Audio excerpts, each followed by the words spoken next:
sampai duri yang menusuk tapak kaki, sesungguhnya itu adalah cara Allah ingin menghapuskan dosa-dosa. Ada orang-orang yang silap, salah dan berdosa, lalu Allah sayang kepadanya.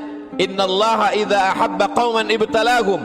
Kalau Allah sayang kepada kaum itu, Allah uji dia dengan penyakit, lalu Allah bersihkan dia hatta yamshi 'alal ardi makanan alaihi khati'ah, sampai dia berjalan di atas muka bumi tidak lagi ada dosanya walaupun sebesar debu, bersih sebersih-bersihnya. Tapi terkadang pandangan manusia berbeda dengan pandangan Allah Subhanahu wa ta'ala. Allah menguji manusia membuat derajatnya naik. Allah menguji manusia membuat dosanya hilang. Allah menguji manusia membuat dia sabar, dan ketika dia sabar Allah berikan balasan. Innama yuwaffas sabiruna ajrahum bighairi hisab. Balasannya tidak dapat dihitung oleh manusia. Tapi kemudian manusia memandang inilah orang yang terlaknat karena sering sakit, inilah orang yang terlaknat karena selalu banyak kesulitan, kesusahan dalam hidupnya. Padahal orang yang terlaknat adalah orang yang ketika diberikan nikmat, manusia menganggap, menyangka itu nikmat, padahal itu hanyalah azab yang tertunda. Apa kata Allah Subhanahu wa ta'ala? Sanastadrijuhum, kami berikan mereka istidraj min haitsu la ya'lamun, tanpa mereka sadari mereka sedang dipermainkan Allah Subhanahu wa ta'ala. Orang menyangka mereka adalah orang-orang yang diberi nikmat, padahal sesungguhnya dia sedang dipermainkan dengan azab tapi berbaju nikmat. Nabi menjelaskan ayat ini, innallaha la yumli lizalim. Allah Subhanahu wa ta'ala mengulur orang-orang yang zalim, yang aniaya. Diulur umurnya panjang, diulur rezekinya banyak, diulur keluarga anaknya sehat, lengkap, sempurna, tapi justru itu menjauhkan dia dari Allah Subhanahu wa ta'ala. Ada manusia ini perbuatannya jauh dari Allah, tapi istrinya dekat kepada Allah. Ada manusia ini keluarganya jauh dari Allah, tapi pekerjaannya dekat kepada Allah. Laknat adalah ketika tiga-tiga yang ada dalam diri manusia semuanya jauh dari Allah Subhanahu wa ta'ala. Tabbat syada Abi Lahab wa tabb. Abu Lahab dilaknat Allah. Apa yang pertama jauh dari Allah Subhanahu wa ta'ala? Ma aghna anhu maluhu. Hartanya yang banyak justru membuat dia semakin jauh dari Allah. Wa ma kasab. Usahanya, pekerjaannya, perbuatannya, aktivitasnya juga membuatnya jauh dari Allah. Wa mra'atuhu hammalatal hatab. Perempuan yang mendampingi dirinya juga membuat dia semakin jauh dari Allah Subhanahu wa ta'ala. Jangan sampai kita salah pandang. Karena salah berfikir, maka kita akan salah melihat, salah berbicara. Akhirnya kita akan su'uzan kepada Allah Subhanahu wa ta'ala. Di mana keadilan Allah? Mengapa orang yang tidak berbuat pahala, tidak pernah berbuat sedekah, tidak pernah melaksanakan salat, badannya sehat, umurnya panjang, rezekinya melimpah? Di mana keadilan Allah? Salah faham, salah fikir, salah pandang, salah bicara. Padahal sesungguhnya Allah Subhanahu wa ta'ala sedang berbuat seadil-adilnya. Ada orang-orang yang salah, diberikan Allah ujian sakit, lalu kemudian hapus dosanya, bersih dia menghadap Allah. Tapi ada orang-orang yang salah, karena dia tahu perbuatan itu salah, dia teruskan dalam kesalahannya. Mereka tidak kafir, mereka disebut dengan fasik. Yudhillu bihi katsira. Banyak orang yang disesatkan Allah. Wa yahdi bihi katsira. Banyak orang yang diberi hidayah oleh Allah. Siapa itu orang yang disesatkan Allah? Wa ma yudhillu bihi illa al-fasiqin. Yang disesatkan Allah adalah mereka yang fasik. Siapa itu orang fasik? Orang yang tahu bahwa perbuatan itu salah, dia lakukan kesalahan itu dengan penuh kesadaran. Dia sadar bahwa dia diperhatikan Allah, dia tahu bahwa dia lihat Allah, dia tahu bahwa bersamanya inna alaikum lahafizin, bersamamu ada malaikat-malaikat yang menjaga, kiraman, mulia, katibin, mencatat, ya'lamuna ma taf'alun. Mereka tahu apa yang kamu lakukan. Tapi dengan penuh kesadaran dia langgar aturan-aturan Allah. Mereka adalah orang-orang yang fasik. Mereka diazab Allah Subhanahu wa ta'ala di dunia, bukan dalam bentuk kemiskinan, bukan dalam bentuk kefakiran, bukan dalam bentuk penyakit, diazab dalam bentuk kenikmatan agar dia semakin jauh dari Allah Subhanahu wa taala. Innallaha la yumli lizalim. Allah Subhanahu wa taala mengulur orang-orang yang zalim itu, diulur umurnya, dipanjangkan umurnya, dilimpahkan rezekinya, disehatkan anak-anaknya supaya semakin jauh dari Allah Subhanahu wa taala. Hatta idza akhadhahu lam yuflithu, sehingga ketika Allah menjatuhkan azabnya ke neraka jahanam nanti, maka tidak ada lagi yang tersisa dari dirinya kecuali hanya layak menerima azab Allah Subhanahu wa taala. Innallaha la yazlimu mithqala dzarrah. Allah tidak pernah berbuat zalim aniaya walaupun sebesar biji sawi, sebesar ujung rambut, sebesar ujung tombak, sebesar mata kail pancing, sebesar butiran debu, sebesar tapak kaki semut yang hitam di atas batu yang hitam di tengah malam yang kelam. Tidak pernah Allah Subhanahu wa taala zalim dan aniaya. Lalu kenapa manusia itu masuk neraka? Karena perbuatannya sendiri, karena tindak tanduk dan tingkah lakunya. Karena Allah sudah memberikan dia ala fil jasadi mudghah. Ketahuilah di dalam jasadmu itu ada segumpal. Idza salahat salahal jasadu kulluh. Kalau yang dalam hati segumpal daging itu baik, maka baiklah seluruh jasadmu dari ujung rambut sampai ke ujung kaki. Wa idza fasadat, tapi kalau segumpal itu rusak, fasadal jasadu kulluh, maka rusaklah seluruhnya dari ujung kaki sampai ke ujung rambut. Ala wahyal qalb, sesungguhnya yang segumpal itu adalah hati. Wa nafsi wa ma sawwaha, demi jiwa manusia dan penciptaannya. Fa alhamaha fujuraha, Allah berikan jalan fujur, jahat, buruk, hitam, bengkok. Wa taqwaha, Allah berikan jalan yang lurus, baik, saleh. Maka kemudian tinggal manusia memilih.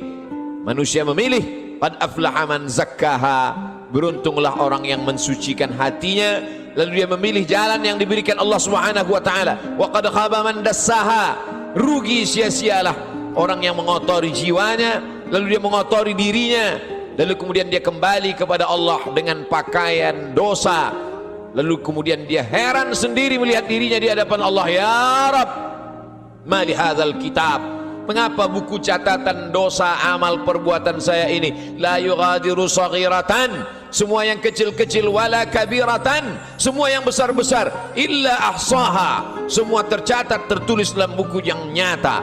Allah Subhanahu wa taala berkata padanya saat itu, Iqra, bacalah. Di dunia kita diperintahkan membaca Al-Quran bersama para kiai, guru, abaib, alim ulama, kita diperintahkan membaca kitab-kitab. Tapi saat itu kita diperintahkan Iqra kitabak, baca buku catatan amalmu. Kafa bi nafsika al-yawma 'alaika hasiba, cukuplah itu sebagai alat untuk menghitung segala perbuatanmu. Tapi saat itu apa daya, apa yang dapat dilakukan manusia? Penyesalan tak lagi bermakna. Saat itu dia hanya dapat mengutuk dirinya. Saat itu wasiqal ladzina taqaw rabbahum, orang-orang yang takut kepada Allah, maka dia akan digiring, dibawa ilal jannati zumara, masuk ke dalam surga berjamaah. Sampai di pintu surga, apa kata malaikat menyapa? Salamun, selamat kamu, tibtum, kamu sudah berbuat baik, fadkhuluha khalidin, masuklah kamu ke dalam surga khalidin, kekal selama-lamanya. Mendapatkan salam dari pejabat, mendapatkan salam dari orang kaya, betapa bangga, betapa terhormatnya. Ini bukan salam dari makhluk. Salamun qawlan min rabbir rahim, salam dari Allah Subhanahu wa taala. Jibril pernah menitipkan salam kepada Sayyidatuna Aisyah Ummul Mukminin. Betapa senangnya mendapatkan salam dari makhluk yang tak berdosa, malaikat. Tapi ini salam dari Allah Subhanahu wa taala. Salamun, salam, bersih, suci, tak ada noda dan dosa. Min rabbir rahim, dari Allah yang tak ada kotoran, subhanahu, maha suci, wa ta'ala, maha tinggi dari makhluk. Lalu siapa yang mendapatkan salam dari Allah itu? Yang mendapatkan salam dari Allah juga orang-orang yang hatinya salam. La yanfa'u malun, hari itu tak ada guna harta, wala banun, tak ada guna anak, illa man atallaha, kecuali orang-orang yang datang menghadap Allah biqalbin salim, dengan hati yang bersih, dengan hati yang suci. Tubuh manusia penuh dengan kotoran, tubuhnya dari daging, dari darah, dari tulang, dari kuku dan bulu, hancur busuk menjadi nanah, nanah menjadi santapan cacing tanah, kotor, bau, hina, rendah. Tapi kemudian dia menjadi mulia karena hatinya yang bersih mengingat Allah subhanahu wa ta'ala. Aneh, ajaban, manusia itu memang makhluk yang benar-benar aneh, diciptakan dari sesuatu yang kotor, rendah, hina. Lalu kemudian setelah ditiupkan roh ke dalam jasadnya, faqa'u lahu sajidin, semua makhluk-makhluk malaikat bersujud kepadanya. Lalu kemudian Allah subhanahu wa ta'ala mengujinya. Setelah makhluk bersujud kepadanya, maka iblis menggodanya. Tergoda dia dengan segala yang apa dia lihat di dunia. Semua yang dia pandang menggoda, semua yang dia dengar juga menggoda hati kecilnya. Tapi ada orang-orang yang diberikan Allah subhanahu wa ta'ala istiqamah. Alladzina qalu rabbuna Allah, mereka berkata Rabbku Allah, summa istaqamu, setelah itu dia istiqamah, maka Allah berikan balasan, tatanazzalu alaihimul malaikah, turun kepada mereka malaikat. Apa kata malaikat? Berkata, alla takhafu, jangan kau takut, wala tahzanu, jangan kau sedih. Karena memang penyakit manusia hanya dua saja. Yang pertama takut, yang kedua sedih. Takut terhadap masa depan, sedih terhadap masa lalu, sedih terhadap masa yang sudah lampau. Ada kekhawatiran, ada kecemasan yang berlebih dalam diri manusia untuk melihat masa depan. Cemas yang berlebih itulah yang membuat naik tensi darah. Cemas yang terlalu berlebih dari batas normal itulah yang membuat naik jantung koroner, diabetes dan lain sebagainya. Tapi orang-orang yang istiqamah, dia selalu berada dengan Allah subhanahu wa ta'ala. Masalah hidup ini besar, tapi dia berharap kepada yang maha besar, Allahu Akbar. Masalah hidup ini hebat, tapi dia mendekat kepada yang maha hebat, Allah Jalla Jalaluh, mulia. Tidak ada yang lebih mulia daripada Allah subhanahu wa ta'ala. Semua yang bersama dengan Allah, maka Allah akan membersamainya. Orang-orang yang diuji itu selalu merasa bersama dengan Allah, maka kemudian Allah membalasnya, innallaha ma'as sabirin, Allah bersama mereka. Ayatnya tidak berkata innas sabirina ma'allah, orang-orang sabar bersama Allah, tapi Allah lebih mendahulukan dirinya. Aku bersama mereka, kata Allah subhanahu wa ta'ala. Ana inda husni dhanni abdi bi, aku menurut prasangka hambaku kepadaku. Idza dzakarani, kalau dia mengingat aku, menyebut aku, fi nafsihi, dalam dirinya sendiri, dzakartuhu fi nafsi, maka aku pun akan menyebut, mengingatnya sendiri, kata Allah subhanahu wa ta'ala. Wa idza dzakarani fi mala'in, kalau dia mengingat aku, menyebut aku bersama orang-orang yang ramai, bersama makhlukku, kata Allah, dzakartuhu fi mala'in, aku juga akan balas, aku akan sebut namanya, aku akan muliakan dia, fi mala'in khairum min mala'ihim, di satu kelompok jamaah, di satu kelompok orang makhluk yang lebih mulia daripada mereka. Saat itu makhluk ini dimuliakan Allah subhanahu wa ta'ala. Majtama'a qaumun fi baitin min buyutillah, sekelompok orang berkumpul di rumah Allah, yatsluna kitab Allah, yang dia baca adalah firman ayat-ayat Allah, wa yatadarasunahu fima bainahum, dia kaji isinya dalam kajian tafsir, dalam kajian fikih, dalam kajian hadis, dalam kajian akhlak, dalam kajian usul fiqh. Nazalat alaihimus sakinah, turun ketenangan ke dalam hati mereka. Hati bukan punya kita. Qalbul mu'min baina asabi'ir rahman, hati orang beriman seperti uang logam yang dipermainkan di jari jemari. Begitulah Allah subhanahu wa ta'ala kuasa untuk membuat hati yang sempit menjadi lapang, untuk membuat hati yang susah menjadi senang. Semua berada dalam genggaman kudrat iradat kuasa Allah subhanahu wa ta'ala. Haffat bihimul malaikah, mereka dikelilingi oleh para malaikat. Wa dzakarahumullahu fi man indah, dan mereka dibanggakan Allah subhanahu wa ta'ala kepada para malaikat.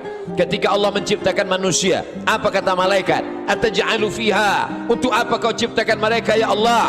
Ataj'alu fiha man yufsidu fiha wa yasfiku dima, mereka hanya akan berkelahi, berperang, menghancurkan negeri. Lalu apa kata Allah subhanahu wa ta'ala? Menjawab dengan kata-kata kalimat rahasia, inni a'lamu ma la ta'lamun, aku lebih tahu apa yang kamu tidak tahu. Kata-kata firman Allah terbukti karena dia maha benar.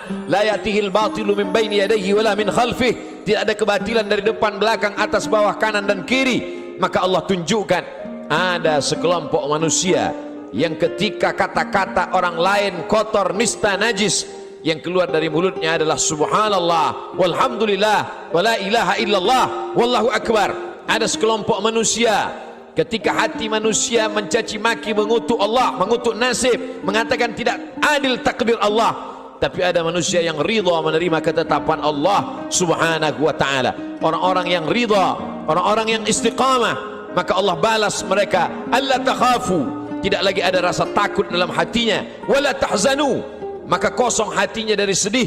Setelah hati itu hilang rasa takut dan rasa sedih, lalu kemudian ditanamkan Allah kebahagiaan dan kesenangan. Wa abshiru bil jannati allati kuntum tu'adun, berbahagialah kamu mendapatkan nikmat surga yang dijanjikan Allah subhanahu wa ta'ala. Ketika datang seorang sahabat bertanya kepada Rasulullah, "Ausini, berikan aku wasiat pesan yang singkat. Setelah aku dapatkan, aku tidak perlu lagi bertanya kepada siapapun di dunia ini ya Rasulullah." Lalu Rasul memberikan pesan yang singkat, "Qul," katakan, "amantu billah, aku beriman kepada Allah, aku percaya kepada Allah, aku yakin kepada Allah. Tsumma istaqim, setelah itu istiqamahlah. Faqsusil qasasa, ceritakan kisah-kisah itu ya Muhammad. Faqsusil qasasa, ceritakan kisah-kisah itu wahai pewaris Muhammad sallallahu alaihi wasallam. La'allakum yatafakkarun, mudah-mudahan mendengar kisah itu mereka akan berfikir. Mudah-mudahan dengan membaca, mendengar kisah itu mereka akan merenung. Afala yatadabbaruna al-Quran, mengapa mereka tidak merenungkan isi makna Al-Quran? Am ala qulubin aqfaluha, atau hati itu sudah mulai terkunci di kunci Allah subhanahu wa ta'ala.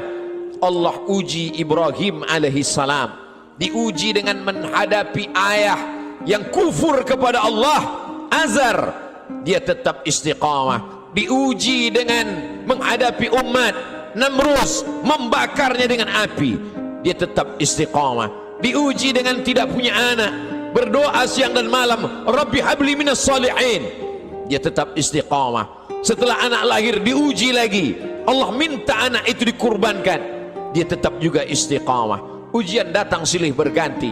Itu juga yang terjadi pada Musa alaihi salam, dibesarkan di istana Fir'aun, lengkap dengan segala kenikmatan dan kemewahannya. Mudah sekali cara Allah mengeluarkan Musa dari istana Fir'aun. Dia lihat ada dua orang yang sedang berkelahi, fawakazahu Musa, Musa memisahnya, tapi dua orang ini tidak juga mau terpisah.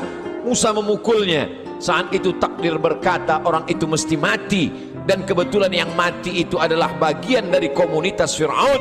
Nabi Musa takut. Sebenarnya itu hanya skenario cara Allah agar Musa keluar dari istana Fir'aun. Lalu kemudian saat itu tidak ada tempat dia bergantung. Selama ini dia bergantung kepada Asia, selama ini dia bergantung kepada makhluk, selama ini dia bergantung kepada ciptaan Allah. Allah lepaskan manusia dari segala ikatan agar hati itu hanya bergantung kepada Allah subhanahu wa ta'ala.